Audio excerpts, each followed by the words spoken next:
Ooh, oh, happy Halloween! It's two motherfucking Dynamite dudes on a Rampage. Halloween Spook-Tacular. I am Dominic DeAngelo, WrestleZone.com. Also today known as Malachi Danielson with the face paint and the white t-shirt. And next to me is my degenerate brother, dressed as a deadbeat, pure scum of the earth that does not celebrate fun or Halloween. It's Marcus DeAngelo. That's me. That's me. Dominic, if I was a new listener or a new watcher for this podcast, Yes. I would look at this and be like, something wrong with that guy. That guy's not dressed up. Or you're saying somebody's going to look at me and say there's something wrong with that guy. There's something wrong with that guy. Gotcha. Mhm. Gotcha. Well, yes. Dominic, I would be very happy to come over there and give you another black eye right this You moment. would try. I would fucking black mask the shit out of your face, and you would be done. Okay. So there's no way you could get your like that high. I told you to dress up as Arn Anderson. You could have brought your Glock and then really intimidate me, but you didn't. I don't have a Glock. I have a 9. Oh well. All right, Dominic. Enough. Nesha, first, what's going on? Start off the Halloween festivities. If you notice, the whole frame looks a little different, huh? Well, you're spooking me the fuck out right now. You barely credited anything. You didn't say a damn word about this frame. But Marcus, why don't you tell everybody, or just Nesha maybe, because she's the only one right here, when you met Stephen King in New Hampshire. Okay. I would just happen to be one of the first 400 people on his website to sign up for this personal appearance he was doing. He doesn't do many of them anymore, and I just so happened to get on the website and they had just posted about this thing. So I filled out the information and kind of forgot about it, and then lo and behold, it was like a week, 2 weeks later, something like that. I get a call from New Hampshire, and I'm like, "What the fuck is this?" And I answer it, and here it's this lady, and she's like, "Hey, do you want to come up? It's only $30. You were one of the first 400. It's only $30 to meet one of the greatest writers in the history."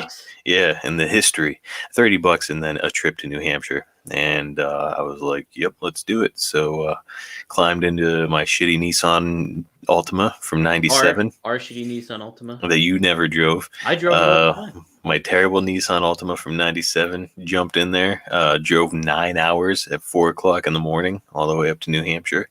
Met Stephen King, who I love, and then drove my ass back. You guys talked about the Buick 8, right? Yeah, because it's based in Pittsburgh. He asked, whenever I met him, I was like, "Hey, so I drove all the way from Western Pennsylvania to meet you," and he was like, "No way." He was like, "What part of Western Pennsylvania?" Because he's filmed movies here. He spent a lot of time in Pittsburgh. So we talked about Christine, and we talked about From a Buick 8 because they were both based in the Pittsburgh area. Wow, I didn't know. I didn't know that about Christine. Yeah, Christine is based in Monroeville. Oh, do you think you were possessed by your Nissan Altima at all on the way in? I mean, I was very tired. Anything could have happened, Dominic. It was 4 a.m. I lost my motivation to drive after about 5 hours, and then I still had 4 hours to go. So, I remember the most memorable line of that movie is when the mechanic is like, "Well, you can't polish a turd." It's a good movie. Even better book. Silver Bullet, though. I like Silver Bullet. Gary Busey the fucking... What, Dominic? Nobody gives a fuck about any of this right now. It's Halloween. Dominic, people called you Teen Wolf in college because you used to have a ton of hair, and then you had this beard going on, and you were even more of a freak than you are right now. I was a stud. No, I wasn't. Listen, I had really bad hair, and then braces. It was, you look at New Girl when they had Nick in college. That was me. That is actually a very apt description. Yeah. Not college Nick. That would have been high school Nick. Oh, that was high school Nick? That was Teen Wolf looking? Yeah, college Nick was like a weird, Dave Matthews hippie. Oh, okay. Steven Chambers, what's up? Hey, we got another guy, Stanley from Mississippi. Welcome to the party, DJ. I believe DJ just had a birthday. Really? So happy DJ. Yeah, I think I said something on Facebook. DJ? If I didn't, I meant to say something on Facebook, so I apologize. Happy DJ. Happy DJ birthday. But anyways, let's keep rocking. Steven just had a birthday too. Happy birthday, Damn, buddy. everybody's having a birthday. Dominic, let's get moving on this fucking thing here. Hey man, let's start it out talking about one hell of a match. I'm talking about Bobby Fish versus CM Punk. Ooh, okay, wow, ooh, you started off mama. with that, huh? I mean, it opened Rampage, so this shouldn't really be a surprise to you. I like to move chronologically, but it was an incredible match. It was good. It was good. Like good storytelling. Like what's neat too, if you watched MLW Fusion that same night, it was Bobby Fish versus Lee Moriarty, and they told a similar story, like where Bobby Fish was working Lee's leg, and Lee had to like use his agility to try to outsmart him and stuff like that. But eventually, Bobby caught him, and so Yes. it was really kind of neat to see both interpretations of the story on Fusion, but then also Dynamite. Holy shit, that was such a great. I really did like that match, Mark. I thought it was going to be hard to top for the week. Honestly, unbelievable match, awesome story. You know, I think I said this the last time we covered Bobby Fish. Was very unfamiliar with his work coming in. I had obviously heard the name. You know, I know about a little bit of his history, but I'd never really watched him work, and I like him. You know, I think last time I compared him to Kurt Angle, and I don't know if that's necessarily an apt description. I'm not saying, you know, he's not as talented or anything. It's just very different styles. He's his own thing, man. And I think it's a really great thing. I don't like that he's got the losses right out of the gate, because I see some real equity in this guy. He's really good. Yeah. I like him getting out of the first attempt at the go to sleep was awesome. Worked perfectly. And I don't know, man, just like very fluid movement in the ring. You can tell he's got a lot of experience. Finish paid off. Like, was he supposed to now people even saying in the chat here, Steven says, I believe Fish kicked out, like to see the rematch. Now, how do you think that was supposed to go? Did he kick out too early, or what? When you saw that, because I only saw it just in time. So it looked like he just kicked out right after the count was made, but I got the impression that it was either discussed before the match, or maybe CM Punk told him when he covered him, you know, like kick out right after 3. Yeah, but did it look like that though? Because people are saying he kicked out beforehand, even before the 3 count was administered. No, he didn't. It was 1 second later. Yeah. Oh, Nesha. No, that's not true. I talk shit about him while he's here to his face. Yeah, it's, you know, this is nothing new, Nesha. No, I called him a deadbeat already. He didn't even fucking dress up, the dickhead. As I am dressed, Dominic, I'm dressed as Marcus. Asshole. Perfect. You say I'm dressed like an asshole. You say I'm just like an asshole, but you're in an apartment by yourself with a cat right now wearing makeup. So I'm not. So who's the real winner in this situation, Dominic? I embrace my career here as a wrestling writer. Jason, what's up, man? Malachi Danielson today, okay? If you have to keep explaining the costume, it's not a good costume. One time, okay, so this is a quick aside. 2011, I dressed up as Marty McFly, but at that point I was losing my hair, so nobody even knew who the fuck it was. So, yeah. You're just like guy in a fishing vest. Guy in a fishing vest. That was it. Who are you supposed to be? In any case, though, certainly you can make the argument for the match of the week, right? You can, but there was something that topped it, and I think it's very evident which one. I agree. Yes. Bryan Danielson versus Eddie Kingston. Let's just talk about it, man. Yeah, we might as well just jump into it. Dominic, please take the lead. Man, like, just how they started that on Wednesday, that segment with Eddie and Bryan in the background, which was a great promo. That was really great promo by both guys. You know, Eddie Kingston usually kind of steals the scene when it comes to promos, but when he walked off, Bryan Danielson gave it wasn't just like, you know, kind of what you get used to when you're watching non-scripted wrestling promos. I mean, scripted is way worse, but non-scripted, you know, it just usually devolves into like, you know, I'm just going to kick your ass or whatever, just like very basics. But like they kind of told a neat little story there. Yeah, like both of them like deal with their own sort of depression and like Brian was kind of calling Eddie out, saying he didn't work hard enough, but he's like, I didn't mean it in that regard. I meant it like, you can put more into it kind of thing. And then he was just saying that, yeah, he was like, I will beat you. That's basically it. But Eddie just saying like, just flat out doing it and saying like, hey, I take a Zoloft so I don't kill people, basically is what he said. And he's like, now I'm turning my back to you. And he's like, I got nothing more to say. And then, yeah, that was great. Him turning his back to him to end it was nice. And then the match itself, man, like you hear that Boston crowd, like Bryan Danielson's like the biggest babyface in wrestling. I always say that. And like the crowd was so behind Eddie. And I think that was such a neat aspect about it because they were just laying into one another. Eddie kept fighting from behind in a lot of ways. And ultimately, and it was just two different styles and a lot like both, but Bryan Danielson being able to brawl like he does too, and blending that all in. And they wrestled very well too. They did a lot of good wrestling in that match. So it was, and just Bryan's chest, holy shit. It's just like, doesn't it feel like old school wrestling where like, back in the day, it used to be like the Northeast, like if like the Rock and Roll Express made an appearance up there, even though they were baby faces, they get booed.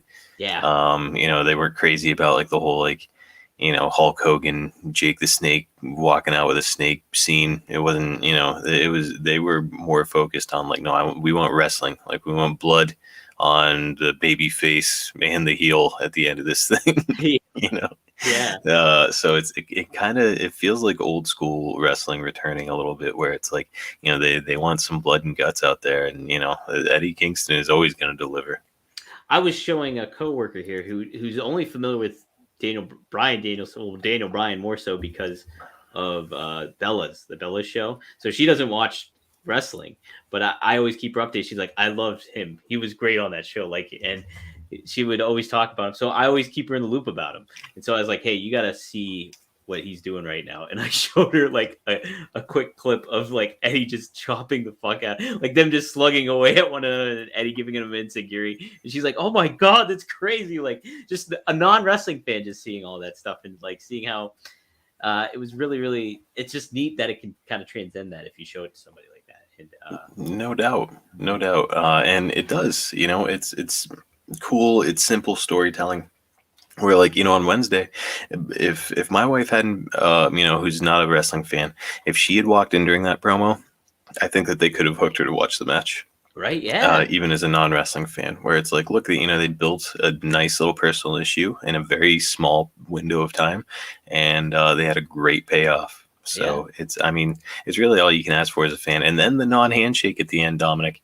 I think that, I hate to pee on people's parade here because I think that people are like, oh, they're gonna get into a feud. Those two have known each other for a long time, so I'm guessing that that's more just like, we'll continue this another time. That'll continue, and not only that, but I think it'll continue in sort of a friendship kind of thing. Maybe. I think it will. But the only thing that a wrinkle in this is what happened afterwards. The CM Punk promo and Eddie getting angry. What did you think about that, and where do you think all that's kind of going? I think that CM Punk is getting to pick his shots right now in AEW, and it's not a bad thing. I think he sees people that he wants to work with, and they're giving him the opportunity. So I think more than anything, that was CM Punk seeing how great Eddie Kingston was, not necessarily just on that night, because obviously they wouldn't be organized enough to set up a promo directly after the match. But I think that this has been like a long-term, like CM Punk sees what Eddie Kingston's been doing. He's been enjoying it. And I think that that's just, okay, he's next. So, Eddie Kingston cannot win a damn match, though, which is not. Obviously, he's winning on dark or elevation or whatever. But when like the bright lights are shining, it hasn't been great for Eddie Kingston. I think he needs some wins under his belt. I agree, but high profile wins. He did beat Archer, and unfortunately, the match didn't pan out well. Like obviously with the mood salt stuff and. So they had to call an audible of that one. But, so that would have been a big name match. But I'm with you. And I think they can kind of lean into more of him. Okay, he's losing. So that's why he's kind of so upset. And, that's why he's getting kind of pissed. And, like, he flipped out on Punk and all that stuff. So I kind of think it just plays into the story at the moment, too. So, and that's going to be a really good program. I think it's going to happen at Full Gear, the match, but it should kind of happen a little bit longer, don't you think? I mean, with those two guys talking on the mic to one another, I'd like to see that go for a few more weeks than maybe I'm all what they about have extended. show. I'm all about extended programs. You know that. I like the long game in pro wrestling, where it's like, okay, let's build towards something. You know, like I think if you get into a program with a guy, you should be working with that guy for at least 3 months. I think a defense for that though is just that they are both baby faces. So I don't think you need to necessarily concern yourself with, okay, this has to be a long term feud. It could just actually really ultimately play up to the pay per view and finish up after that. And then if one of them turns heel at some point, or it makes sense to have a storyline with them again, you can do it again. But Dominic Steven is saying Eddie versus Punk, good match for Full Gear. You think that's what the direction we're headed? Yeah, that's what I'm saying. I'm thinking it's going to happen at Full Gear. Good. I think it would. Well, Rich says, "How about Mox and Kingston with Bryan and Punk?"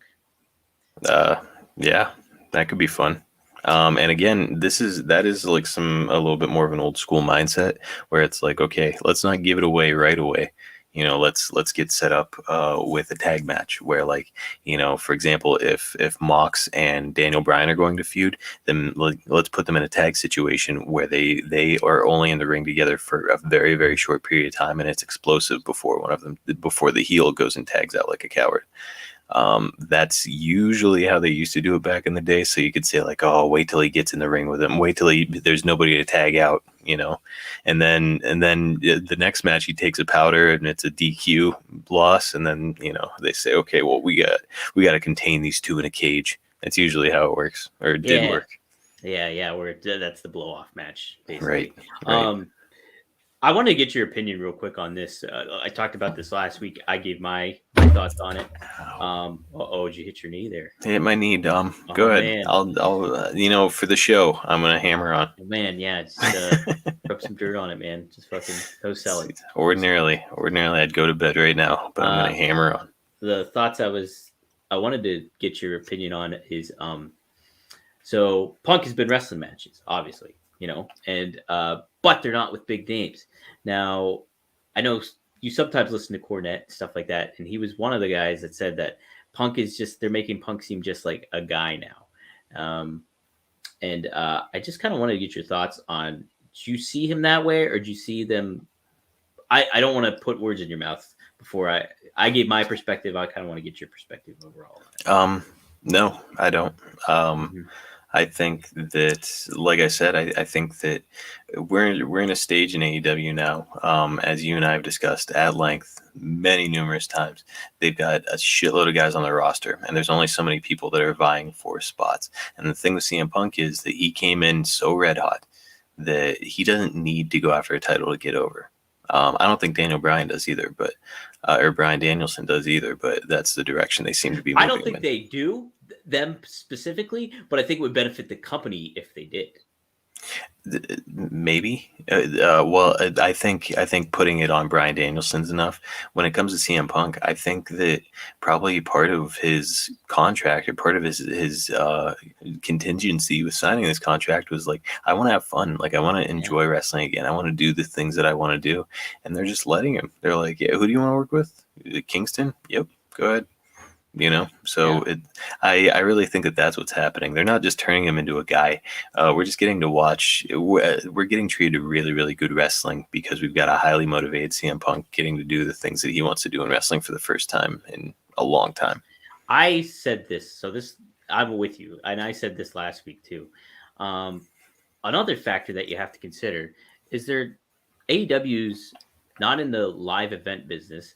They're not in like the pay-per-view business, even though they are, but their main business is television. So, and I was saying, if you keep trying to tease Punk and building to Punk to having a match at like a pay-per-view, or, on a very rare occasion of some sort, it's not going to seem organic because, hey, why isn't he wrestling? Like, that's your other issue you're going to have into.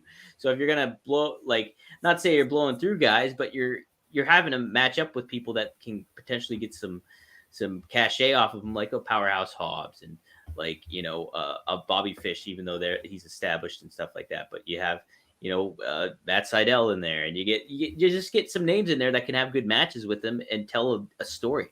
And, why can't people have both matches? You don't Yeah. need to save CM Punk for No. only pay-per-view matches. Like, it's good that he's wrestling on. How often did we get to watch The Rock wrestle on TV when he was on top? It was all the time. He was always wrestling. And it was that's the name of that's kind of just the name of how the business was, and especially today, where it's like, okay, and they're not in the streaming business either, like WWE, so they don't have a streaming service that they go through either that they have to worry about where they build to. So they have literally like 6 pay-per-views a year, 6 shows. So it's just you can't. It would be insulting to the fans if you had him just be on commentary all the time and show up and cut a promo once every week. Yeah, no, that's not what we want, and I don't think it's what CM Punk wants. I think he genuinely missed being in the ring. He was just like, where am I going to be able to go do the things that I want to do? And he found a spot for it. Yeah. AEW is like wrestling utopia over there. Dominic Steven Chambers, he knows, he plays the hits for me, pal. Push Miro to the world title picture, absolutely. I wanted to get your thoughts on his promo from last week, though. They're kind of bleeding together, to be honest. But that being said, I like the new direction that he's moving in, where he's doing this whole, like, it's almost like his god that he worshipped has betrayed him, and he's like, okay, I'm gonna earn your favor myself. I'm not gonna depend on you to give it to me. So it's I like the idea. We said it before, like, when he loses, he needs to like crack a little bit. And he has. I said this last week. Worked out. I said this last week. Did you notice the crucifix changed to his wedding band? Oh, did it? Necklace? Yeah. I did not know. Good eye. I did not notice that. Yeah. So I thought that was pretty clever too. Yeah. No, I think that Miro is really starting to hit his stride, and you guys know how I feel about him. We don't have to go into it again. I like fanboy over Miro every time we do a podcast, but man, he's such a great flavor of old school combined with new school. Yeah. Hey, James is in the house. Hey, James. Espanto Fernando Tago. I'll never do it like Kev used to do. Kev nailed it. He would also blow out the eardrums with it. So unfortunately, I don't have that luxury. Yeah. Hey, happy Halloween, James. Happy Halloween to everybody. Be safe. Yes. Don't eat apples that are in your trick-or-treat bags. Sometimes they have razor blades in them, everyone. I think that they did a documentary on that, and there's been 0 reported cases of that having ever happened anywhere in civilized America. I don't know about that. I bet you it happened somewhere. Man, what's your favorite Halloween candy, Mark, real quick? Gotta be Reese's Cups, Dom. Reese's Cups or Nerds. No, not Nerds. Reese's Cups for me, too. Pumpkins to be specific, but yeah, I don't know. We've had a couple wrestling costumes throughout our careers in Halloweening. What was I going to say? Oh, Mark, what did you want to talk about the costume match itself that happened? Yeah, please, by all means, lead us in. Okay. Main event, obviously on Dynamite, was the Dark Order versus the Super Click, or are they the Elite? When are they Super Click and when are they Elite? I want to say that the Super Click is just the combination of the Young Bucks and Adam Cole, but I don't know that for sure. Yeah, I think you're right. I want to say you're right too. James, Pumpkin Reese's, and Mary Jane's. This guy gets it. Mary Jane's. Nesha, she's saying Reese's too. What are Mary Jane's? Aren't those they're almost like they're like the honey or toffee? Those are sugar daddies or sugar babies. Oh, that is what I'm thinking of. Well, I like sugar babies. I don't know what the fuck a Mary Jane is. Sugar babies or sugar daddies? I can't remember. I don't know. I'm a sugar daddy. Okay. So anyways, the main event, Dominic, it was, please crack on. I want to get your thoughts on it first. I thought it was kind of what you would expect. The big moment was obviously the end with Hangman Page showing up in very memorable fashion, which was an absolute blast. But I mean, it's it wasn't. I don't have any hair left, but if I did, it was the main event itself was nothing to like blow my hair back. So yeah, and I was thinking about. I thought it was a fun main event. I liked John Silver as fucking Bambi was just cracking me up because like he was like he said it like in the promo, like I think it was last week on Rampage that before he was just like, they're like, hey, so what are you gonna dress? He's like, Bambi, and everyone's like, what, Bambi? And then he comes out there and he's like, all into being Bambi. It was funny. It was funny. It was. So, but yeah, I think if they did this main event like before Punk and Bryan showed up, it would be like, okay, they gotta kind of focus a little bit more. But I think, they have enough broad of a landscape of what's going on in their wrestling company from like where that doesn't sting as much. It's kind of like, okay, this is part of the show, and that was the main event. It didn't need to, it was nothing that blew my hair back either if I had it. Team Wolf Dom did, but I think it was fine, and it was just a fun way to kind of close out the show in a lot of ways that wasn't detrimental. And you know what? I've been kind of thinking about it this way too. The Elite have established themselves as guys that would do that. So, but like somebody like a heel, like, The Rock wouldn't do that, or, name your like, a Triple H or somebody like that wouldn't do that basically. But like they've established themselves as that kind of like quirky, weirdo, dickheaded guys that are gonna be assholes as Ghostbusters and like use proton packs and stuff. So I think that you're right. I think that everybody participating in that has established that they can do comedy wrestling, and actually some of them have established that that's their primary thing is the comedy wrestling. I'm ordinarily more of a fan of not closing a show with that, but it was I think that they made up for it with the Hangman Page reveal, which was fun. That was fun. Yeah, no, I liked it, man. All right, what do you got next, Mark? Dominic, what the hell is Maria saying? Marcus, do you want to read the? I don't.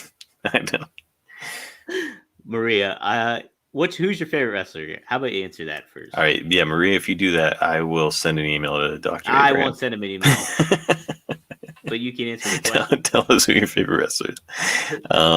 Anyway. James says Mary Jane's are peanut butter taffy. Have you ever had a Mary Jane, Marcus?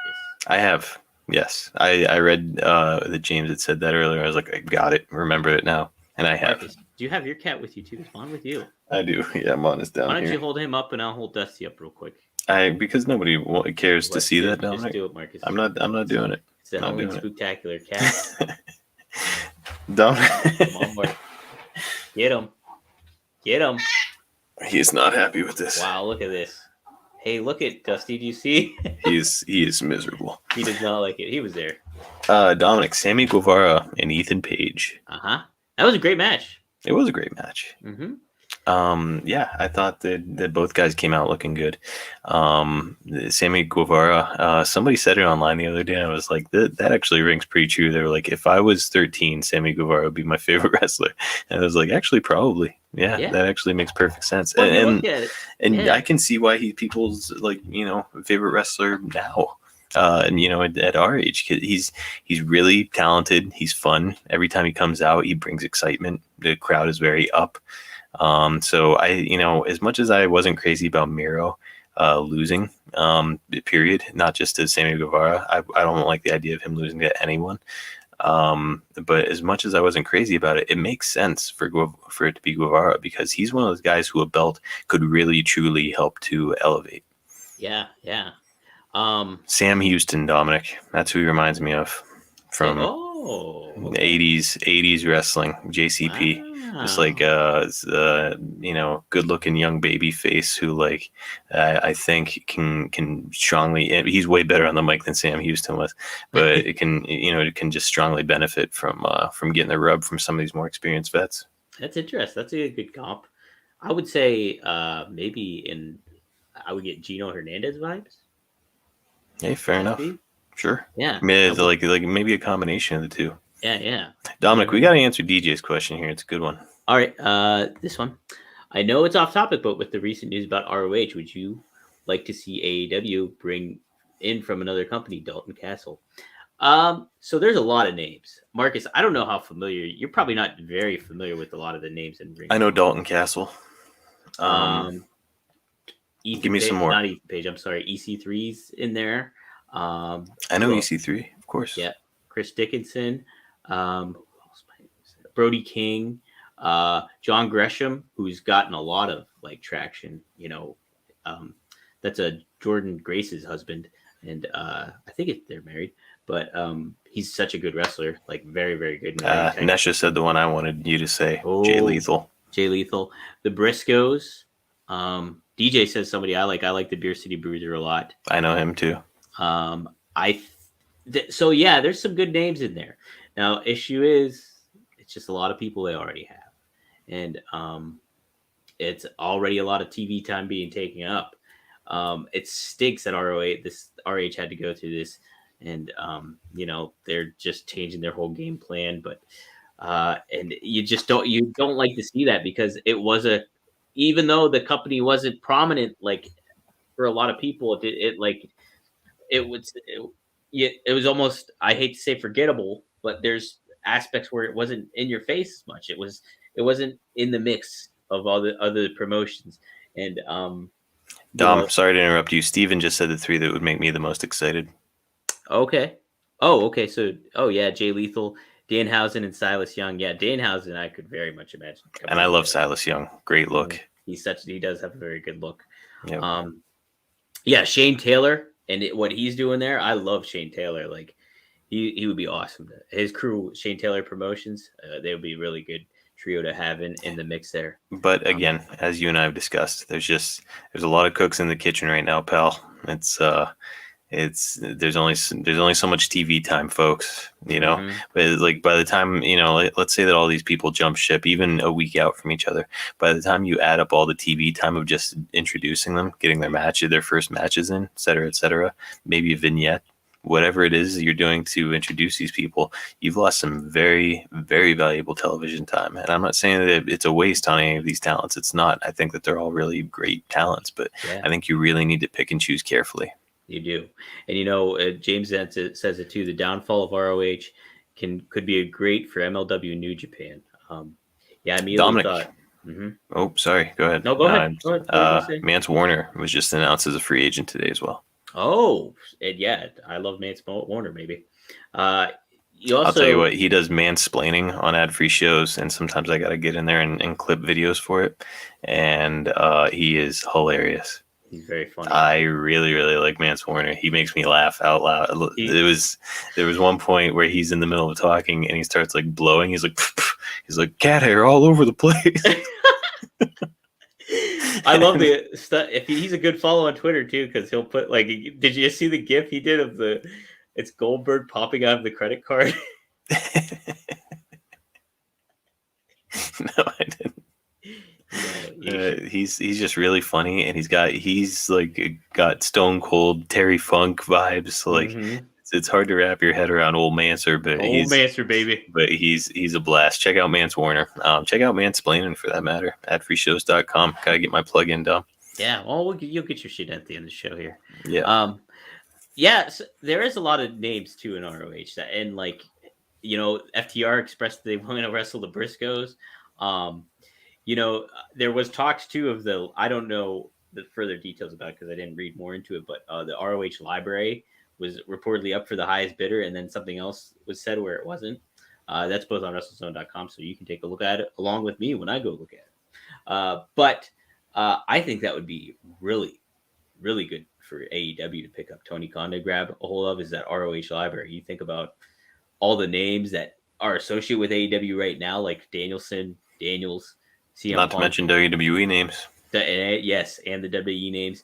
And then you can have, that's like getting some legs into the streaming business, because you could be like, okay, we got ROH, and you can check out all the AEW stuff too, and all these wrestlers, what they're doing right now.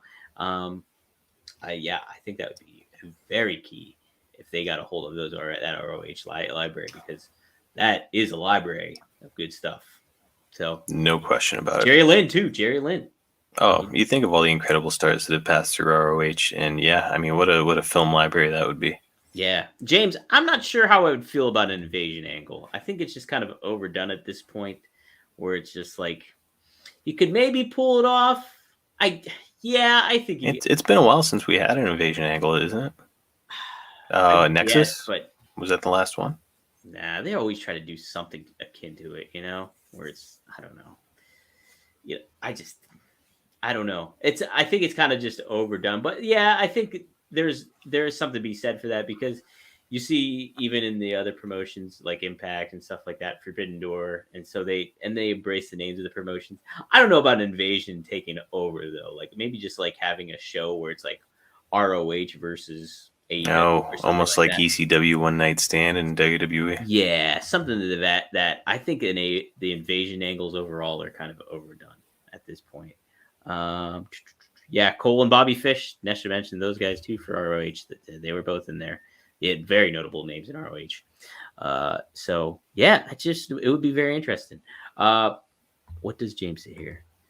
I wish AEW could work a deal with their parent company, Time Warner, and get put on their streaming service like HBO Max. See, James, I think that's going to probably happen.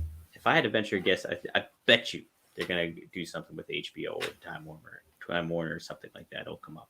You know, I think that's just the name of the game and where the business is going. Like not just wrestling, but television in general. So I think that's going to happen. I think that will happen. Mark, what else we got going on here? Dom, I want to talk about Serena Deeb. Yeah. Speaking of a potential match of the week candidate. Let me tell you, that match was outstanding. Mm-hmm. Top to bottom. I thought both competitors did a nice job. Serena Deeb got to stay strong at the end of it. Sheeta got a nice win. But I mean, really, the standout is Deeb. I mean, like everything she does is very crisp. Her transitions are crisp. When she locks in any move, it looks painful. Like it looks like she's truly hurting people, which is the art, is to make it look real without actually hurting anyone. And I mean, she's mastered it. Jim Ross puts her over strong every time she wrestles, and I get it because she's female Bret Hart. She's the woman of 1,000 holds. The woman of 1,000 holds. Like honestly, every time I watch her, I think about Bret Hart because she reminds me of that. Her crispness in the ring. Well, look at what she did too, like the figure 4 over the ring post, and she was wearing pink and black too. Yeah.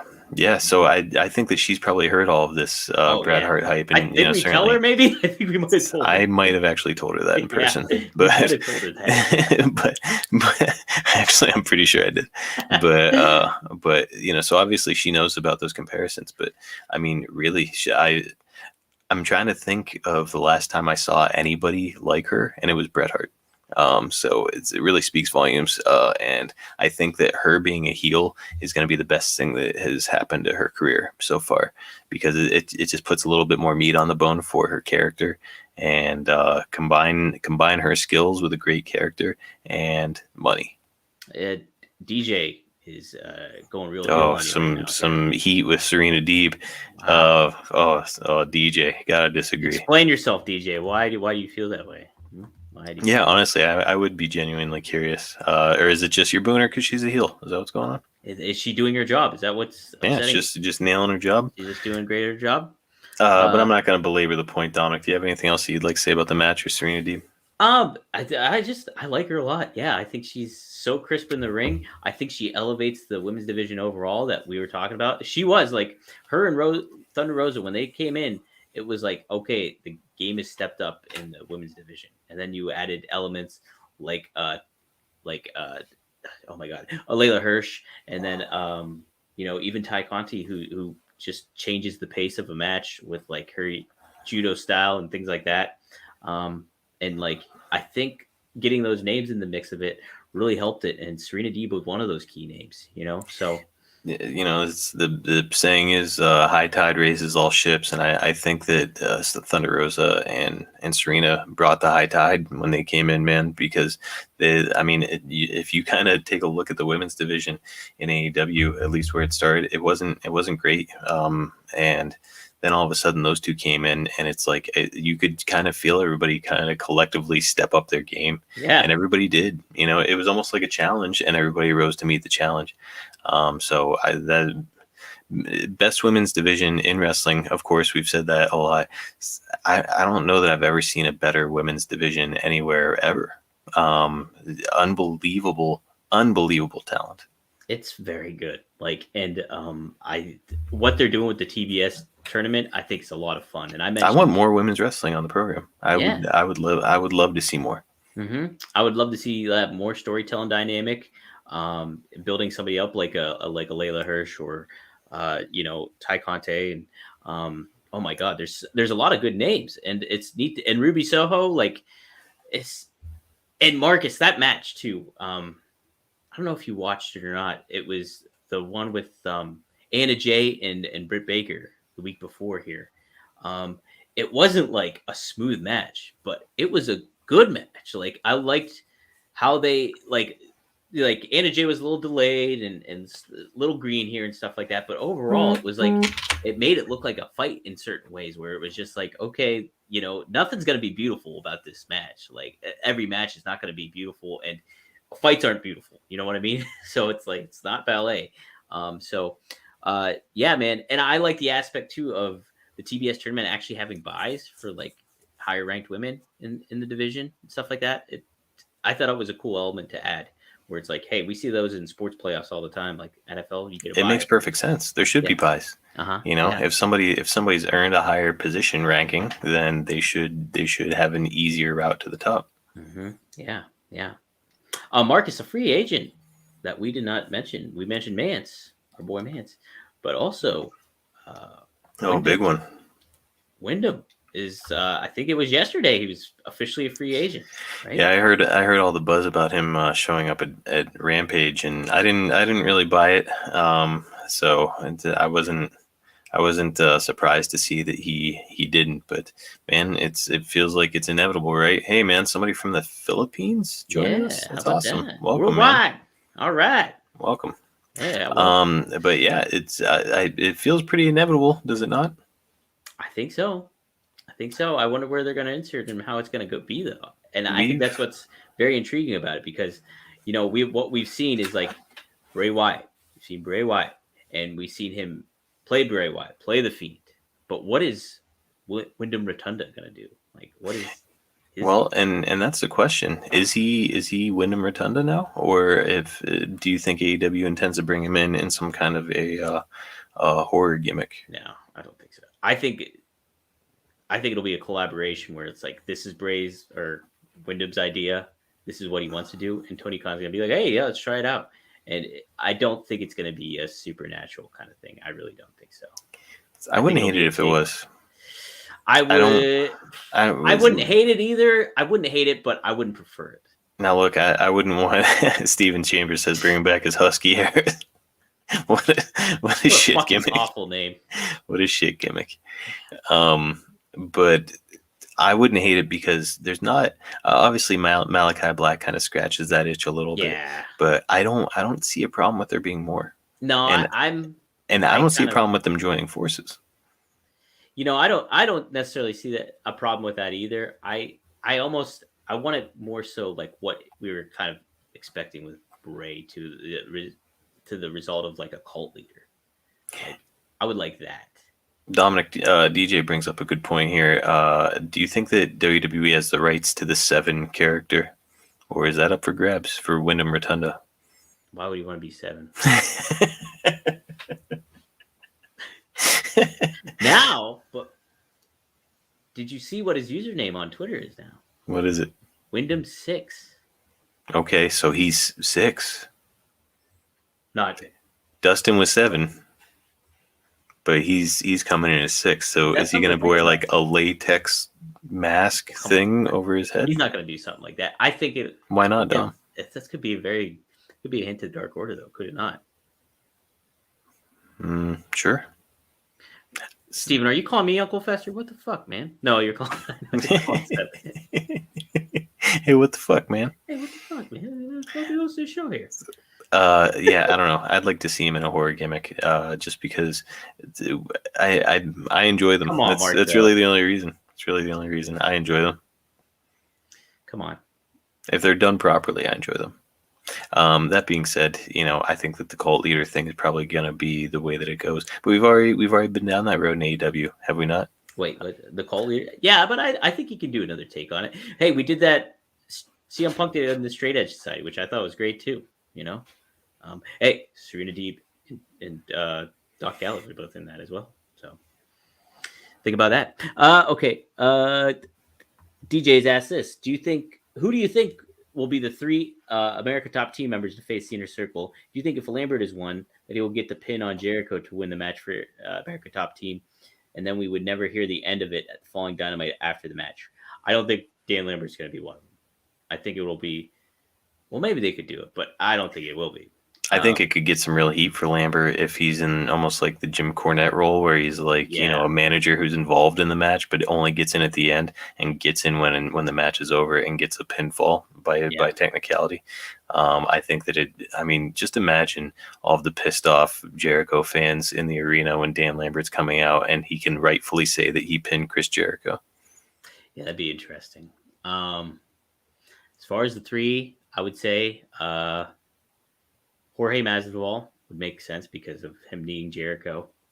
Junior Dos Santos. And then I don't know the other guys' names really. I'm not a big MMA. Well, I mean, I'm a fringe MMA guy. So per Steven, does Hager turn heel and join American Top Team? I would like that a lot. How about you, Marcus? Yeah.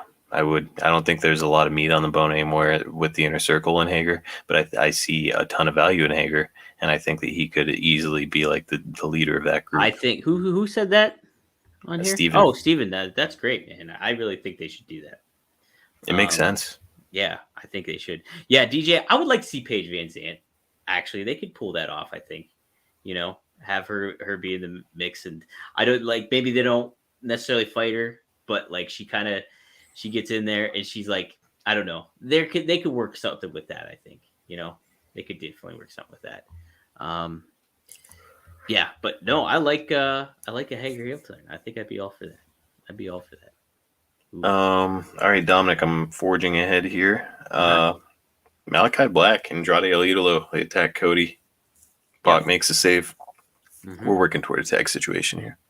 Yes, and I think it's going to be a full pair. Marcus, to delve more into the aspect of the Cody part. Kind of looks like he's nobody likes Cody. Staying babyface. What do you think about all this? I like it. Cody is a babyface. Okay.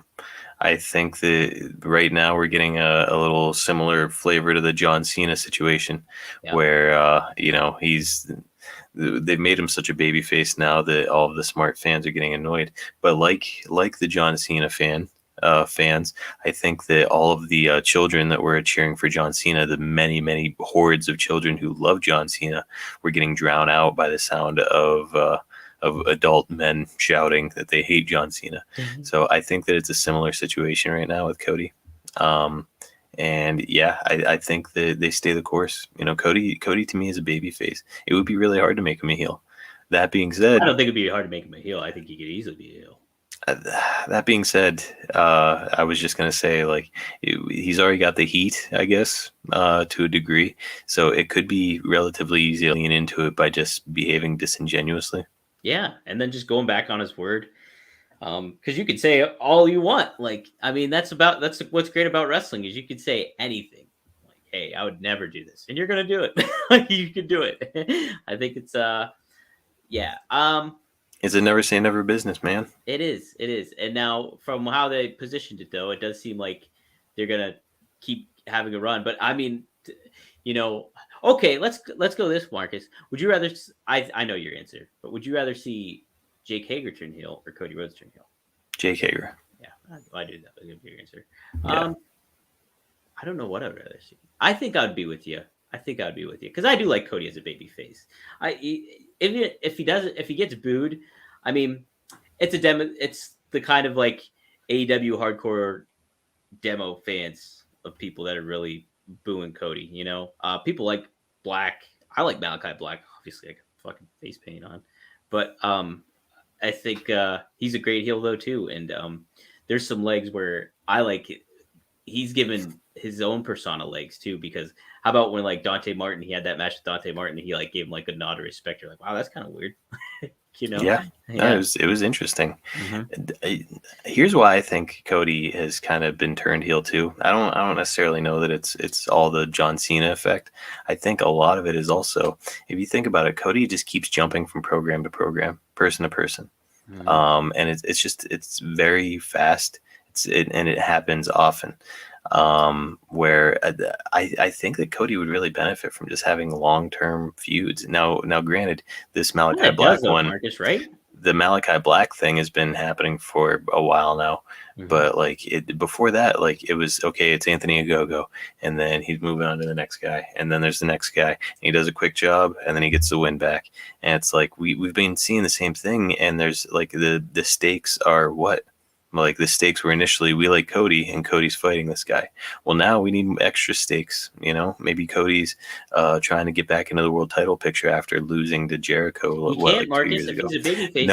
No, I know, but now maybe part of his Arn Anderson training is Arn is saying like, look, this whole thing where you're saying you're not going after it is silliness. Like, drop it. You should be the champion of AEW. Go after it. I don't know. I just think that there's more options. I have to turn heel on DJ here.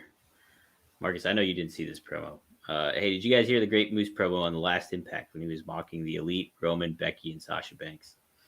I heard it, and I didn't like it, DJ. I didn't like Moose and what they did at Bound for Glory, where they established. Marcus, did you see those results or hear about the results?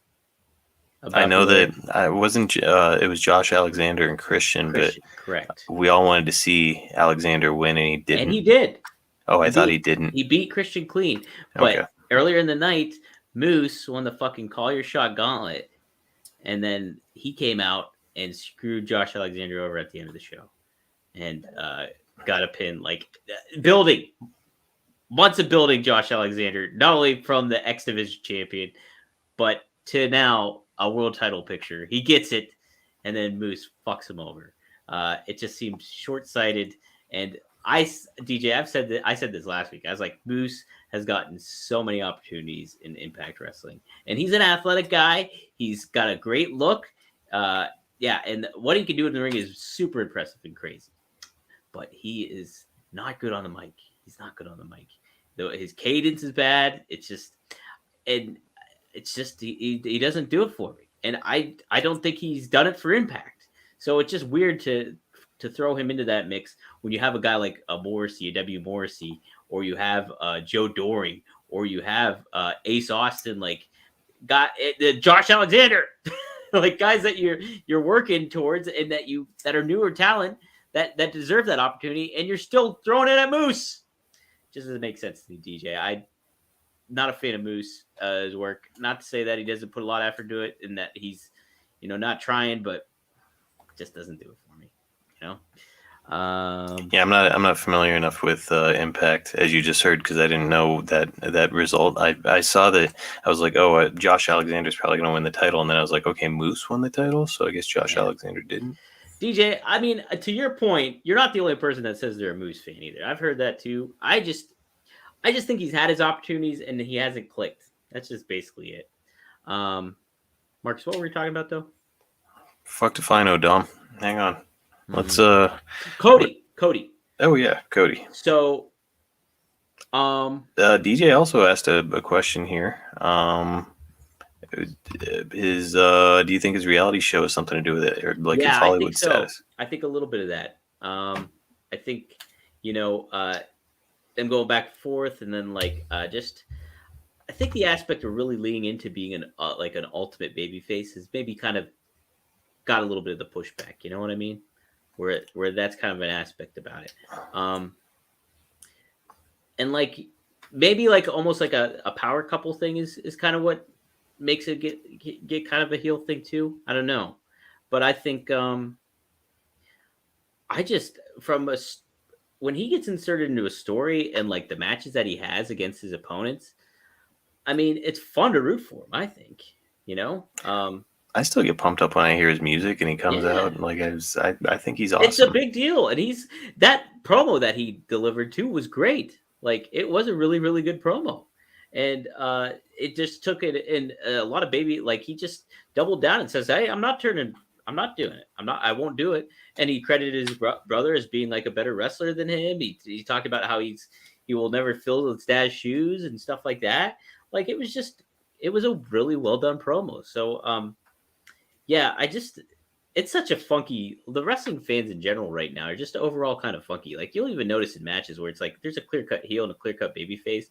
But just to be contradictory, fans will go back and forth and cheer the other guy's name while it's like, let's go Punk, let's go Seidel. not just, I'm just using that as an example, but it's just like, okay, it's just people are It's you know what I mean? that's the other thing too, is now the word's out that we boo Cody at these events. So now it's like the cool, fashionable, smart fan thing to do is boo Cody. So it's like I think that once you shine a light on the fact like, hey, Cody, I'm hearing a lot of boos in the crowd, that just amplifies more boos if you acknowledge it. Yeah. And that's the thing too, is he didn't let it bug him, get to him either. You know what I mean? Like he kept hammering on, and dude, that takes a pro to do that kind of thing, because you think about how many wrestlers would like Ronda Rousey. Like I thought she was was great for wrestling, but like, the crowd boos got to her. Like it just hit her, and to be able to just weather that storm and hammer on shows you how much of a pro Cody is. Yeah, I mean, his grew up in the business. He knows the drill. He knows the deal. Steven, I want to get to your point here in a second, but Marcus, I think this is a good segue for this. Speaking of some kind of leaning in towards being a heel, Jon Moxley, what do you think about him over the course of the past couple weeks here? I mean, it's pretty clear cut heel turn to me, especially because Preston Vance is like, he's become kind of a fan favorite, certainly a baby face. He's been heavily involved with the Hubers and paying respect to Brody Lee and Brody Jr. and stuff. So he's been there through a lot of that. So I think that this was a very calculated move on the part of AEW Tony Khan to perpetuate a heel turn for Jon Moxley, like just a vicious, ruthless attack, and like it was clean. It was like ultimately a clean attack, but it was still like in a clean win. But it's like he's coming unhinged. Yeah. Is sort of the idea where it's like, hey, like this guy used to be like fun dangerous. Now he's like hurting people dangerous. Mm-hmm. Meltzer compared him to Terry Funk in the Zone, and I could definitely see that too. Sure, absolutely. Where Terry's in that wild, crazy mode. It's like, okay, don't fuck with Terry. Don't fuck with Mox, It's kind of a fun position for him to be in. And it seems like he's kind of separated himself from Kingston. Mm-hmm. So it's to me, it's pretty clear cut. He's going heel, baby. Oh man, what was I gonna go with that? There was something important I wanted to talk about in regards to that. Oh, how do you think they're gonna handle him and Orange Cassidy then? I think. Okay, let me do this. How do you think they're going to handle it? But how would you handle it too? Well, I think they're going to handle it, or maybe I'm just optimistic that they're going to handle it in the way that I would handle it, which is so Jon Moxley's character is now very, very serious. Like, okay, this guy's a very dangerous person. Like when he comes down to the ring, you need to be paying attention. You need to watch yourself. Like he's unhinged. He's going to go out of his way to hurt you. Orange Cassidy's kind of the perfect opponent for him in that respect, because now there's like this guy who's like can barely be bothered to care about the fact that he's going to be in a match, and he just happens to be going up against a guy that you should really have your radar way up against. So how I would book it is have Moxley tear him apart. Just annihilate him. Yep, I would borderline squash match. Hear me out. Yeah, I'll hear you out. Make their first match basically a borderline squash. I'm not saying like have Orange get no offense, but have him get in a little bit, but then have Moxley just like the viciousness is just too much. Like his never ending, like that's the thing too. He's like, he stalks his opponent where it's like, he's just coming after the guy. He's not taking a break. He's not like panning to the crowd. He's not like fucking stretching out or whatever. Like he's just relentlessly nonstop tormenting the person that he's up against every time he's in the ring. So I think that the way that you do that then is have him annihilate Orange Cassidy, and then you continue the feud, but have Orange Cassidy. Let's get a new flavor of Orange a little bit, where he's coming out, and now it's like, all right, I'm not going to put my hands in my pockets. Okay, I'm not going to come out here with like this kind of like I don't really care look on my face. Like I want to see Orange come out and be like, I'm ready for a damn fight now. A new flavor of orange. So, like, say if he's a navel now, you'd want to be a Cara, perhaps? So, so right now he's like orange, as in just like an orange. But now I'm looking for artificial. I like Kool-Aid orange. You want, that doesn't even taste like actual orange. You don't want orange. A blood orange. What if he went blood orange? Okay, well, I think that there's a good chance that Moxley's going to make him a blood orange. Whoa. I like that one. Damn, Marcus. I'm slinging the produce, so I know all about the citrus. You kind of maybe got me a little bit with it. Like if you further the story in that regard, I think I could maybe be okay with that. But I also think it's an opportunity to kind of play into your point of seeing a different orange. Like if he's competitive in the match and he shows a little bit of fire, because look, I think they teased that already when Moxley squashed Wheeler Utah. Dominic storytelling.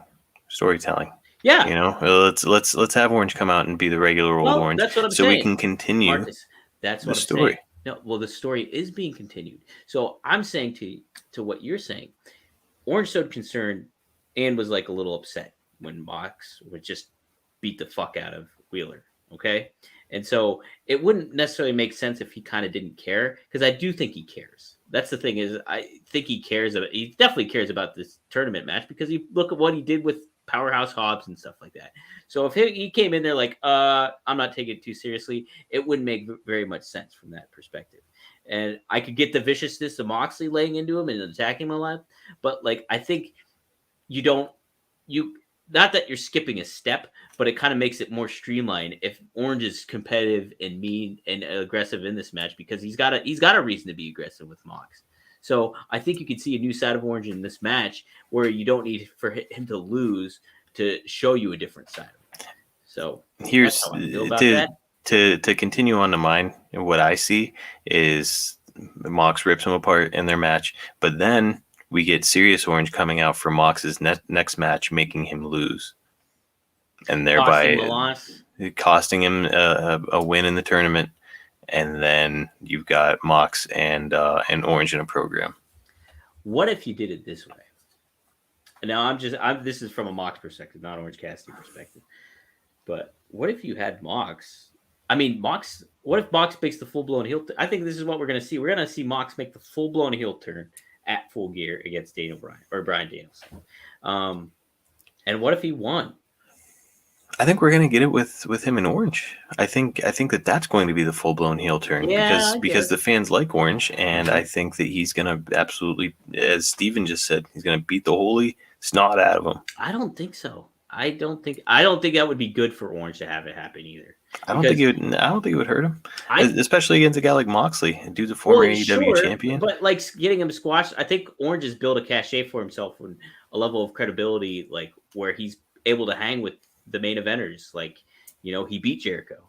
He's hung with Pac. Like, he's done all this stuff. So, I mean, I think it would be, he's hung with Kenny Omega. Like, he's never faced anybody in this style, though. This John Moxley style, this vicious, relentless, bludgeoning attack. If he goes back at Mox, then you're like, okay, like Orange does mean business. I don't think you need to make him lose to tell that story. I think you can tell that it perpetuates the story. It gives you another pay-per-view down the road. I don't know. Like, you're talking about like wanting to see a new side of Orange and stuff like that. You can get one quicker than what you're talking about. Like, why get it quicker? Because you've been wanting him to have this change. I think that this is the perfect opportunity to make the change happen, but let's not hotshot it. Let's do it right. You're not hotshotting it. I think you just want to see Orange not get the shit beat out of him. Yeah, I agree. I think it's Dominic. Did it hurt Cody Rhodes? against Cody Rhodes is Brody. an established name. Orange Cassidy is one of your homegrown talents, like basically. And I think that he would be just fine taking a brutal loss and then doing the Rocky thing, fighting his way back from it. I don't know. I mean, I'm not 100% against it. Like I can see, I can see a point to it, and you could definitely do a story out of it. But I'm just saying, I think it would be a much better way to handle it is if you had him like compete against Mox, maybe ultimately lose, and like get a vicious like ass kicking throughout it. But he also like hangs with him, and then you see a side of Orange afterwards where he's not like he doesn't get squashed or torn apart. He's competitive and he fights. And then we see more develop. How about we meet in the middle? That's kind of how I feel with it. Here's what I say, Dominic. I say you have Mox squash him, and then Tony Khan gets him like one of those Hollywood personal trainers and says, go take 6 months off, come back in the craziest shape you've ever been in, and come beat the shit out of Jon Moxley. There. Are you kayfabing me? I'm fucking with you. No, my idea for you squash him and then have him cost Moxley the title is the way to go. What is this? Okay. This is storyline stuff. So Adam Cole is furious with Tony Khan about booking him versus John Silver on AEW Rampage next week. It's gonna be a good match. Is this a shoot? That's not a shoot. No. Okay. Mm-hmm. That's gonna be a good match. John Silver versus Adam Cole. Yeah. I think it's gonna be great. I was trying to think what's gonna happen here with the Dark Order. I know we kind of mentioned Wyndham and stuff like that, but what do you think? Where is it? Where would you go with these guys now? I don't know. Because it's a fun, silly gimmick now, and I don't think that there's any other way to look at it. I think that it's pretty obvious that Wyndham is going to come in and be involved with them because of his connection to Brody Lee and Brody's family. I don't think it's obvious, but I mean, Wyndham 6 feels like it's probably going to happen. And with that being the case, it's okay. The Dark Order's already established themselves as kind of like this like goofy, silly group of guys, and then all of a sudden, you've got this very serious, huge acquisition, who's kind of a layup to be involved in the group. And I don't know what Tony Khan's going to do to get out of that situation. I think really, I mean, if Tony Khan called me and said, Marcus, I need to have him in the Dark Order, and I need to have this angle work, what should I do? I would say, let's blow it up. Let's all of a sudden, have like a guy like John Silver, for example. Let's have him drop the Johnny Hungy stuff, even though it is funny and it's amusing often. I would, right. It is amusing, but if you're gonna pair him with somebody like the Dark Order, if you're gonna pair somebody like him and Reynolds with Wyndham Rotunda, then I think that we need to see viciousness. Like have them turn against some of the Dark Order brothers. Like maybe they suffer a bad loss or something like that, and they just absolutely beat the dog shit stretcher job. For like Evil Uno or somebody like that. And I think that week after week, if you continue to build them as like, okay, these guys are going nuts, like there's something wrong with them now, then all of a sudden you bring in Wyndham and it could work.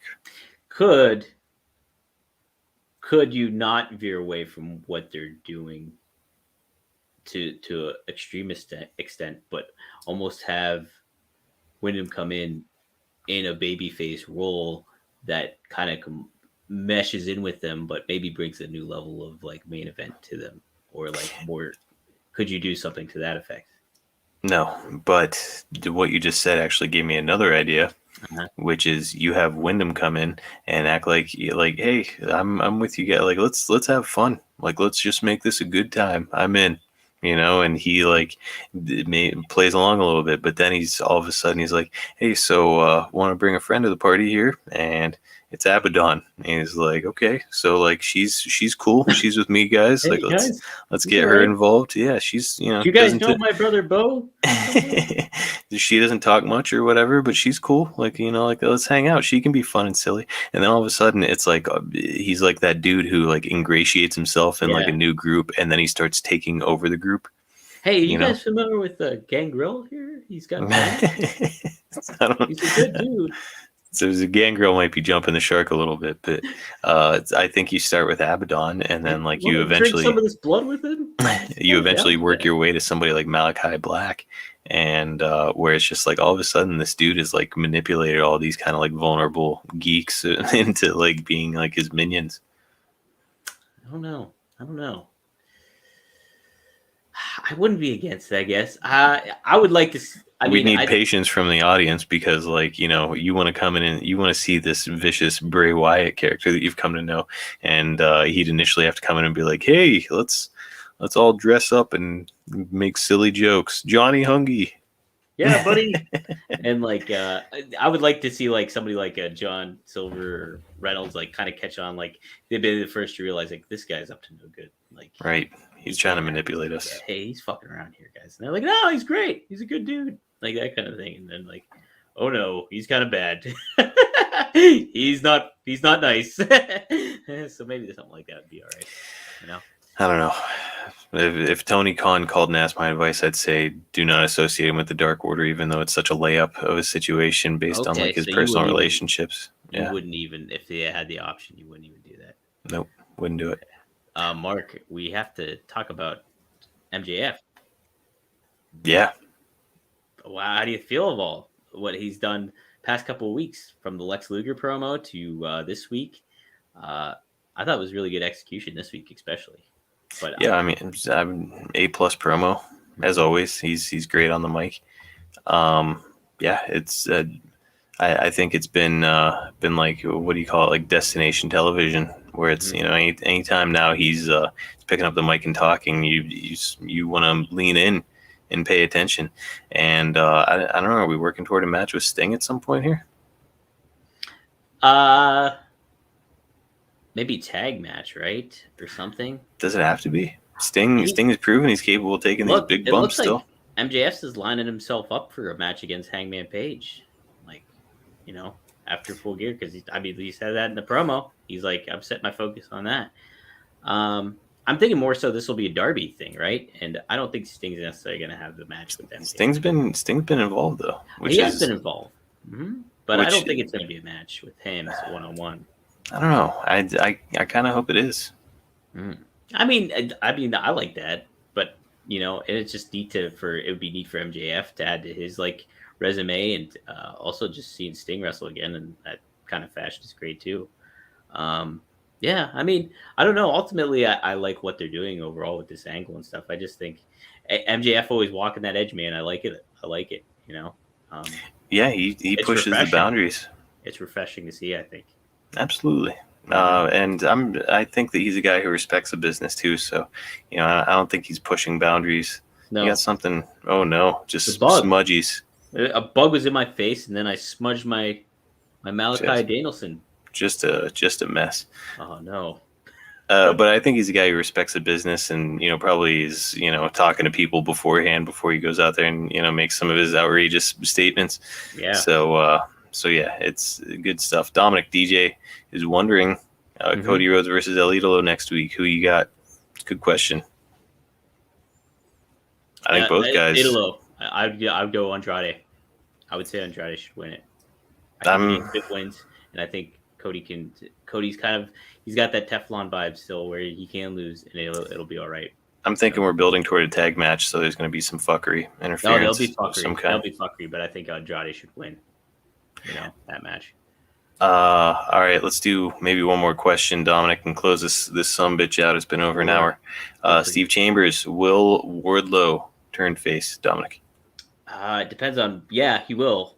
I don't know if it's immediate, like if it's like soon. Well, you know what, Mark? We just talked about it. Hager turning heel. What if Wardlow does kind of see the air, like he kind of gets fed up with MJF and he finds a spot in the inner circle now instead of Hager? They need an enforcer. And so I think more than anything, I'd like to see Wardlow crack out on his own Yeah, me too. But I don't. I Um, think he could still benefit with being with the Jericho and stuff like that. I think it would just give him a little bit more opportunity too.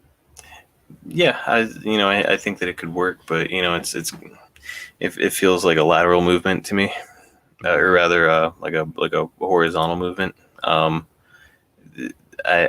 I don't know. It doesn't do much for me, to be honest. Okay. All right. I don't know. I, Would you add somebody if Hager was? I think really what I would be trying to do with Wardlow is like keep him a heel because he's such a big, intimidating looking dude, Mhm. and just have him go singles. No, I'm not with you on that because I think they're. I look at the. I kind of look at the comp of when they turned Batista babyface and how big of a deal that was against the Evolution with Triple H. Like Triple H was like, oh, you won't fight me and like that kind of thing. And then finally, like the iconic thumbs down thing. I think there's something for Wardlow in that regard. So Yeah, possibly. yeah. All right, Dom. One more. And Okay. Nesha says always is. What are you referring to, Nesha? Yeah, I don't know. And then DJ is saying Abaddon, what a match with Britt Baker on Rampage. Really thought Abaddon was going to pull it off and get a title shot. I thought the match was fine. It felt a little bit like they were trying to get some of that Britt Baker, the Thunder Rosa sort of vibe, with this whole like hardcore situation they had going on. Mm-hmm. But I thought it was fine. I really like Abaddon. I really see something, in a character like that. Again, admittedly, I like horror characters in wrestling. I think that I find them fascinating, especially if they're done right. So I would love to see Abaddon connected with Wyndham Rotunda when the time comes. Could you play a horror character in wrestling, Marcus, if you were a wrestler? Probably not. Pull it off. I don't know. I think they'd have to have a heavily either costumed or made up gimmick for me to work in that role. You're pretty scary though, not from a like intimidation perspective, but like just scary as a result of like, hey, what a shitty brother you are. Hey, fair enough. I don't know. It's back in the day. Bruce Pritchard talks about how Glenn Ruth, who wound up being Thrasher, how he was maybe supposed to be like the heir apparent to Doink the Clown as a scary clown character in WWF back in the day. It was like they were going to call him like DTK, which is just short for Doink the Clown. Oh. And he was just going to be like this creepy, intimidating clown character. Was this the Attitude Era? Yeah. So Bruce Pritchard talks about that and how that was kind of like what he wanted, but ultimately, obviously, it didn't work out. But I think wrestling needs characters like that. I agree. I agree with you. And Mark, I mean, this is off topic too, but dude, I was texting you the night Halloween Havoc was on. What a fun show that was! Like from a perspective of like, yeah, it's really hitting like the nostalgia vibes for like 30 somethings, and because you have the names like a Bronson Steiner, even though that's not his name on there, and but you have like I don't know, just characters, and from that kind of realm of an era, some people don't like it, but I like it. It's wrestling, it's you're supposed to have these really weird, sometimes campy characters and situations. Like it's fine. That's not everything's got to be like this. It's we're not fucking filming an episode of Ozarks. And Nesha mentions Chucky too, and that's the thing too is like I never liked Chucky. I always thought it was shitty with Rick Steiner and stuff like that. And I was like, I don't want to see that again. But they made it work. And I thought it was really well done. And I don't know. And looking back on it with Rick Steiner, it's like, it's kind of fun. It's kind of hilarious. Yeah, but it's just ridiculous. It's even funner now because it's like they tied it all in together. It made sense. Chucky did a really good job. Like he like called Braun Breaker and he's like, oh yeah, you don't have it. That kind of thing. Is your dad's a coward? And basically saying that kind of thing. And then Braun Breaker like takes it to Tommaso Ciampa. It was a neat little thing that they did. So, you felt that Chucky did a good job, Dom? He did. I think he pulled off. I think he's got a thing going in the business. Marcus, do you know who else came back this week? Tell me. The Kiss Demon. Oh, I did hear about that. Yeah. That's good stuff. Kiss Demon came back. It's good stuff. Yep. Was that with MLW? No, that was with Impact at Bound for Glory. He came out. That's great shit. Him and Johnny Swinger got in the mix. He works in pro baseball now. What? Really? Is he like The what? Kiss Demon. He's like a strength trainer or something with one of Really? the major league teams. Yeah. No way. He's got a good voice. I like Curtis. I was like, yeah, man, that guy. I was like, how did the Kiss Demon not make it a little bit more? Fascinating times in wrestling. Mark, you mentioned Bruce Pritchard. This is so off topic, but I was listening today to some Neil Diamond, and he's got Bruce. He's not. He's got Brother Love's Salvation Show. That song. Is that where he got his name, Brother Love? Do you know? I don't recall. I know I've heard Did Bruce. they talk about it? I feel like Bruce has talked about it. I think they actually did a Brother Love episode back in the day. So I'm sure that they said why, but I know that Bruce was inspired by like the old school Southern, like, those guys on TV. Salvation, right? Evangelist. Right. Mm-hmm. As far as the name though, I don't know. Maybe because Neil Diamond has a song like Brother Love's Traveling Salvation Show, and there's a good chance. I'm like, is this where he got it? There's a good chance that that's the case. I don't know. Marcus, also, we got to cheer on our brother here, Tony DeAngelo. He's killing it. Tony, doing the DeAngelos proud. How about it, man? Just like giving the name, showing what we're capable of. I kicked your ass. I kicked his ass in rough housing. It's, I taught you guys well. See, I'm glad that you said that, Dominic, because everybody knew that you were bullshitting about me, but now they really know you're bullshitting if you're talking about fucking up that Tony or that DeAngelo. All right, let's wrap it up, Dominic. This week, AEW as a whole, we're talking about Rampage and Dynamite. Right? The Marcus Meltzer rating. It was nothing like insane. I mean, obviously there were some insanely good, fun matches, but we've been getting that every week, haven't we? Where we've got these like really exciting, fun matches.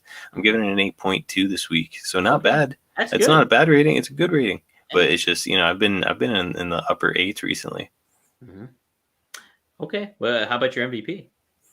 MVP, I really want to make it Serena Deeb just because I like her so much, but it's got to be Eddie Kingston. I'm with you. It was mine too, as Eddie. It's like just across the board, man.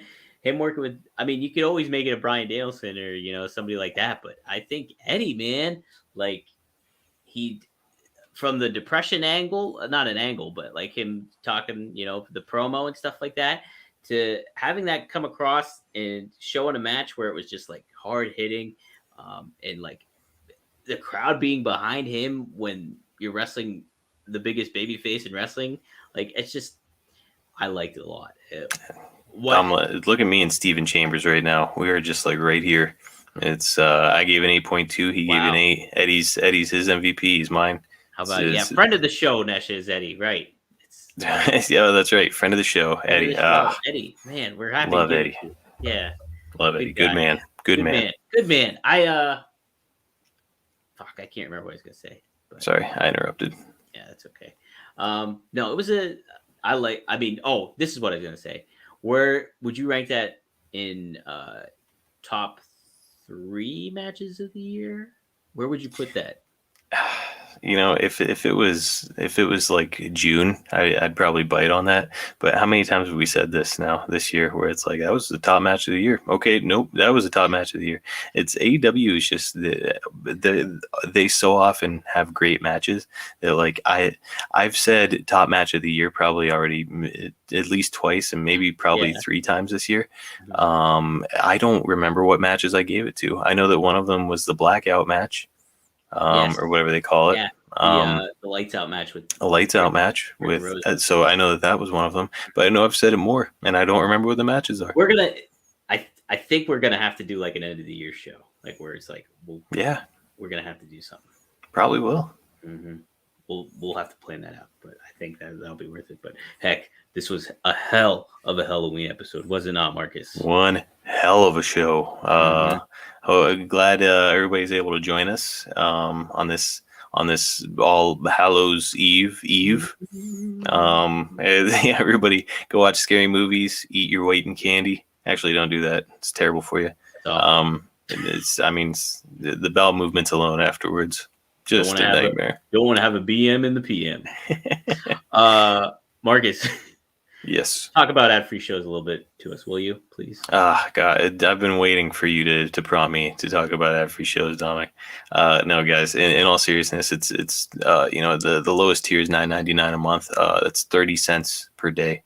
to get all this incredible exclusive content, including stuff like mansplaining, which, by the way, I've become a huge Mance Warner fan just strictly through that, just because he's so fun to watch. You get like, I mean, the list is endless. Just off the top of my head, you've got like the mailbag with Mike Chioda, the third man in the ring, who has been in the ring with some of the biggest moments in wrestling history. You get to talk to him, Gerald Briscoe. I mean, just unbelievable content over there. So check out Ad Free Shows.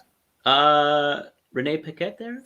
Yes, there was a Top Guy exclusive, Dominic, where the Top Guys, which is the highest tier on adfreeshows.com, they got to chat with Renee Paquette. And by the way, that's something that we do often at adfreeshows.com. We'll bring in some huge, incredible guest, and if you are at that top level as a top guy, you get to interact with these people for these exclusive live experiences. So if you're not on adfreeshows.com on any tier, just go to the website, check it out, and poke around, see what's available there. Honestly, if you're a wrestling fan, it's crazy not to do this. You've 100% spent money on worse stuff. That subscription to Spotify that you don't use anymore or whatever. Just forget that thing. Go cancel it and join Ad Free Shows because I mean it's where it's at. It's a fun experience, and I tell you what, hearing Double J do live interaction too is a lot of fun too. He was great. Oh man, where else, as a wrestling fan, where else are you going to have exclusive access to Hall of Famers, people who are currently in wrestling? Some of your favorite wrestlers that are currently still in the business, or rather still active performers in the business. It's just, I mean, you aren't going to find that kind of value anywhere. Wrestling fans, this is like your haven. Adfreeshows.com. Check it out, guys. Check it out. Marcus, are you a Halloween Kills person? Halloween? The movies? Halloween Kill? Oh, you mean movie? Would I be into that movie? Any intrigue to you? I've never been a slasher guy, Dom. I like more like the monsters, Mm-hmm. Like anything with werewolves, I think is fun. Also, as you and I discussed, I like campy horror. Sometimes stuff like Creep Show, I thought it was great. And Nesha says Halloween Kills sucks. I will say it scratched the nostalgia itch in me to see Jamie Lee Curtis. It's holy shit, she's at it again. She's got to die in this one, right? Somebody, it's got to be the point where she's okay, she's a little.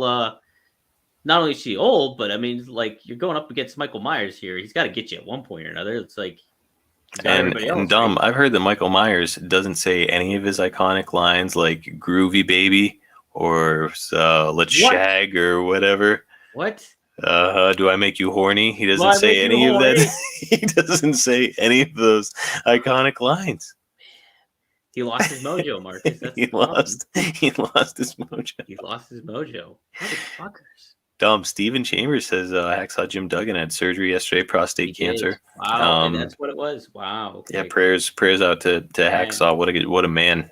What a man he is. Holy smokes. Marcus, that reminds me. Are we going to do Movember? Maybe. So it starts, I mean, you know how it works, right? You shave at the beginning of November, and then you grow a mustache. I might have to pass on that, Dom. I have meetings I have to attend. You have a child that you look at, and that you don't want to freak that child out. That's true. Mm-hmm.